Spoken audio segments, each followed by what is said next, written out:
membuang cinta dunia. Diperhatikan kalimatnya ya, bukan membuang dunia. Tidak mungkin kita membuang dunia, wong kita hidup di dunia.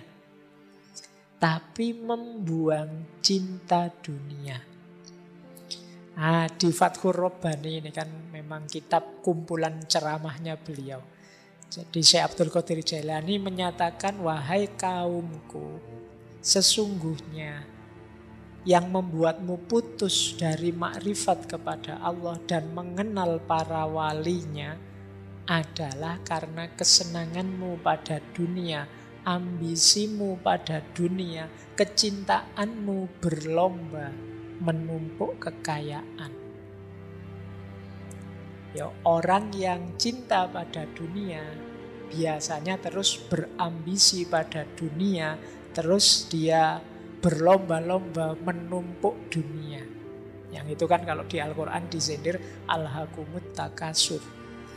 Jadi menumpuk harta kekayaan dunia itu seperti orang yang haus dan minum terus-menerus dan hausnya tidak hilang.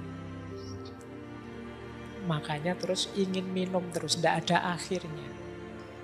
Orang dengan ciri ini ya sulit dia akan sadar hadirnya Allah atau membelokkan orientasi hidupnya menuju Allah. Jadi sudah salah orientasi. Maka itu Syekh Abdul Qadir Jailani selanjutnya mengingatkan, siapa yang hatinya ditempati rasa dunia, lenyap sifat waroknya. Warok itu kalau dalam tasawuf wirai. Jadi keterjagaan diri. Jadi warok itu orang yang sangat terjaga, baik dari dosa kecil apalagi dosa besar. Termasuk dari hal-hal yang tidak patut, tidak etis, tidak beradab. Ini orang warok. Jadi melakukan yang tidak pantas saja, yang tidak etis, tidak estetik saja dia menghindar. Apalagi yang dosa, apalagi yang salah. Ini orang warok. Jadi orang yang menjaga kehormatannya. Nah, orang itu bisa wirai kalau dia tidak cinta dunia. Begitu dia cinta dunia, biasanya daya waroknya hilang. Daya penjagaan dirinya longgar. Cenderung kemudian jadi permisif. Yang penting enak, yang penting untung, yang penting nyaman. Ini kan yang ditawarkan oleh dunia semua. Nah, jadi kata Syekh Abdul Qadir Jailani, orang yang cinta dunia, lenyaplah waroknya. Bahkan yang tinggal hanyalah antara halal dan haram saja. Asal halal tidak apa-apa loh. Ini halal kan Pak, kan kita sering begitu. Berhenti di halal haram saja. Ya halal haram itu standar minimal. Kalau di agama ini kan aspek hukum. Di atas itu masih ada moral, masih ada etik.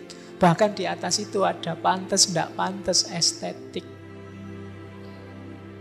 Orang yang hanya selesai di level halal haram, ya kurang jauh mainnya. Jadi kalau hanya itu saja halal haram saja. Mana dalil halalnya, mana dalil haramnya. Kalau hanya di titik ini saja kurang luas, kurang jauh. Ya ndak keliru, tapi kurang banyak. Misalnya kalian sholat itu kalau laki-laki yang mazhab Syafi'i dari pusar sampai lutut.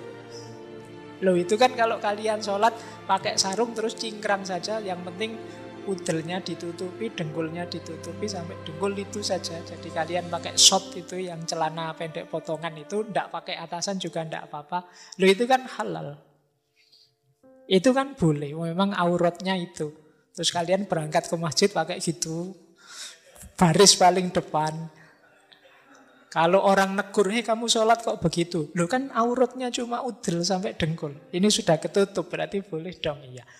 Kita tidak bisa marah pada dia, memang hukumnya begitu. Tapi kan di level lebih tinggi mungkin etika, level lebih tinggi lagi mungkin norma adat, kepantasan, bahkan nilai estetik. Pakai sarung pun, nutup pun itu kalau tidak estetik kan juga berhubungan dengan iffah dan warok tadi, kehormatan diri. Jadi makanya kalau yang seperti ini biasanya sulit untuk sampai pada terminal mahabbah, cinta pada Allah. Apalagi hanya berhenti di halal haram. Biasanya yang berhenti di halal haram stuck di situ, kaku di situ. Bukan berarti boleh nabrak halal haram. Tidak, bukan nabrak, melampaui. Melampaui itu jangan sekedar halal haram dong hitungannya. Harus lebih panjang dari itu. Nah ini cara memahaminya seperti itu yang disampaikan Syekh Abdul Qadir Jailani ini. Akibatnya apa sih kalau orang yang semacam ini dia lenyap rasa malunya di hadapan Tuhan. Tidak sadar Tuhan mengawasinya. Enggan muraqabah. Muraqabah itu rasa selalu diawasi oleh Allah. Itu namanya muraqabah. Kita sering tidak sadar Allah itu mengawasi kita terus. Orang yang sadar terus diawasi Allah berarti orang yang mampu bermuraqabah. Yang kayak tadi misalnya yang sholat hanya dengan pakai celana pendek tadi, itu kan bahasa kita kasarnya opo ndak malu. Ndak sadar bahwa Allah itu melihat. Oh ndak, bapak saya yang kayak gitu pas sholat sendirian di kamar, jadi ndak ada siapa-siapa. Iya, tapi kan Allah melihat kita terus. Wong di hadapan orang biasa yang mungkin lebih tinggi dari kita, mungkin orang tua kita, guru kita, mungkin dosen kita kan malu begitu. Apalagi di hadapan Allah. Nah, rasa malu di hadapan Allah itu nanti mendukung yang wirai tadi. Membuat kita terjaga. Ini nanti akan jadi syarat munculnya rasa cinta kepada Allah. Kalau kita merasa diawasi terus oleh Allah, lama-lama rasa cinta pada Allah itu tumbuh. Orang Jawa kan bilang tresno itu jalaran saka kulino. Ya kayak teman-teman itu, mungkin ada yang suka berorganisasi yang awal-awal berorganisasi sih biasa, tapi karena sering mengawasi, sering saling melihat, lama-lama jatuh cinta. Nah, kalau kita juga begitu, kalau ada kesan rasa selalu mengawasi dan kita sadar Allah juga mengawasi kita terus, kemungkinan akan lahir cinta. Itu seperti hadisnya ihsan itu loh, antak budallaha ka'annaka tarahu wa in lam takun tarahu fa innahu yaraka. Allah melihatmu dan aku juga merasa seperti di hadapan Allah. Loh, lihat-lihatan itu kan lama-lama bisa jatuh cinta. Kalau tidak percaya boleh praktek. Kalau kamu ingin yang kamu kejar bisa jatuh cinta padamu, tampillah sering-sering di depan dia. Ya, nanti lama-lama mungkin bisa tampak oleh dia bahwa ada dikit-dikit bagian dari dirimu yang menarik. Jadi entah apanya itu. Mungkin satu ketika ada pernyataan, wah baru sadar aku kamu menarik misalnya. Kapan aku menarik? Kalau kamu tidak beredar di depanku. Oke, kita lanjutkan. Terus, ini satu kalimat yang menurut saya menarik dalam Fathur Rabbani itu tentang cinta dunia.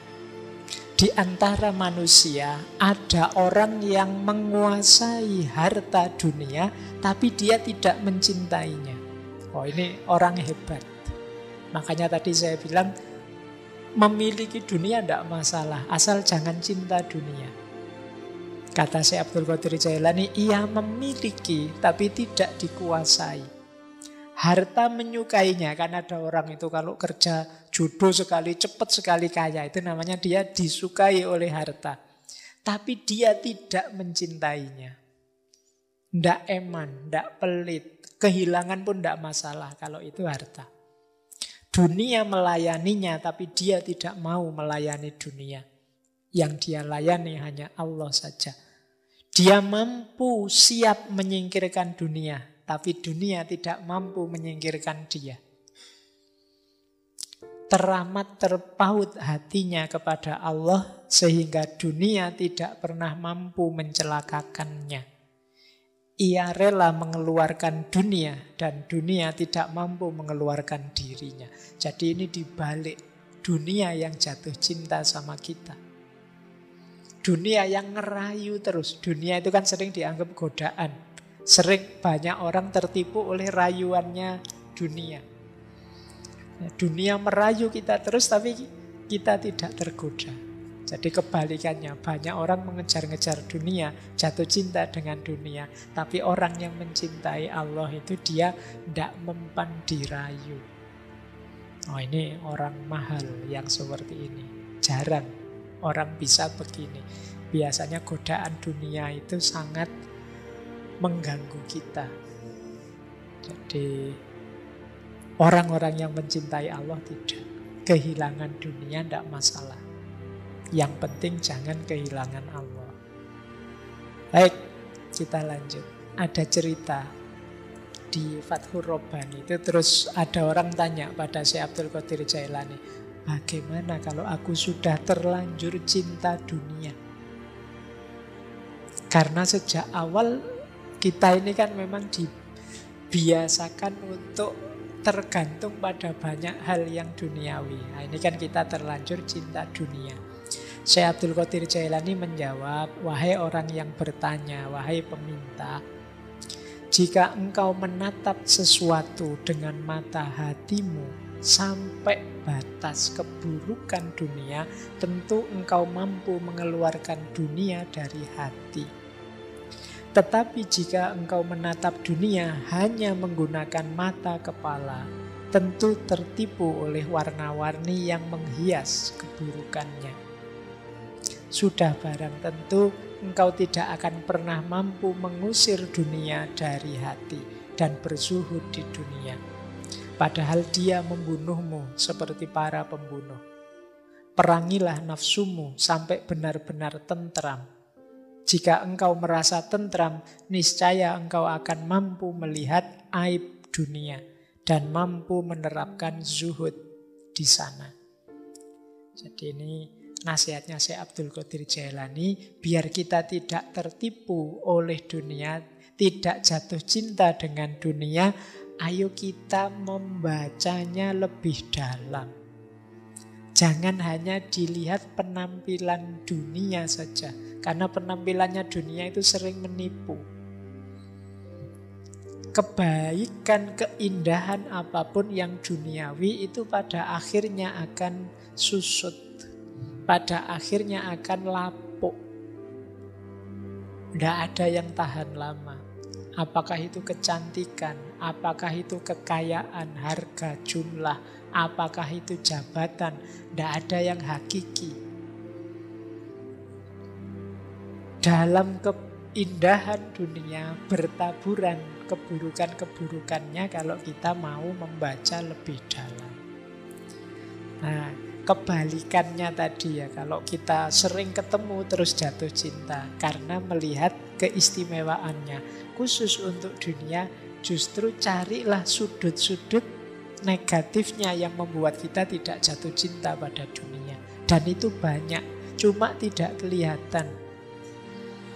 Kita sering tertipu oleh tampilannya yang membuat kita terlena, membuat kita nyaman, membuat kita tertipu. Nah, jadi ya ini tips dari Syekh Abdul Qadir Jailani. Enak ya kalau saya ceramahkan begini, cuma kalau dijalankan ya wallahu a'lam. Lancar ngomongnya, menjalankannya itu puyeng.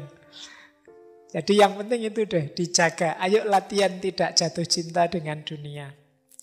Paling tidak begini, seandainya kita lepas hal apapun dari dunia, jangan kita putus asa sampai segitunya. Seandainya kita menginginkan sesuatu yang duniawi, jangan sampai kita begitu ambisinya. Itu saja dulu sudah luar biasa, karena orang itu punya kecenderungan kalau bercita-cita sesuatu yang duniawi itu seolah-olah kalau itu diperoleh terus hidup kita pasti beres. Padahal manusia itu keinginannya tidak pernah ada kata berhenti. Ya seperti al-hakumut takasur tadi. Ya kayak teman-teman yang sekarang jatuh cinta dengan siapa, dikejar sampai mati-matian. Percayalah nanti kalau sudah nembak diterima terus jadi, itu rasanya sudah berbeda daripada waktu ngejar. Yang pengalaman mesti ngerti ya, yang belum pengalaman agak sulit membayangkannya. Yang belum pengalaman itu masih berpikirnya, pokoknya Pak kalau tidak dia mending aku mati saja. Kalau tidak dia mending, mesti masih begitu. Tidak sadar bahwa kalau target-target duniawi itu tidak ada yang sempurna. Dia fana, dia pasti lapuk, layu, hancur di level apapun. Termasuk rasa cinta yang duniawi. Pasti akan semakin menyusut. Beda dengan cinta kita kepada Allah.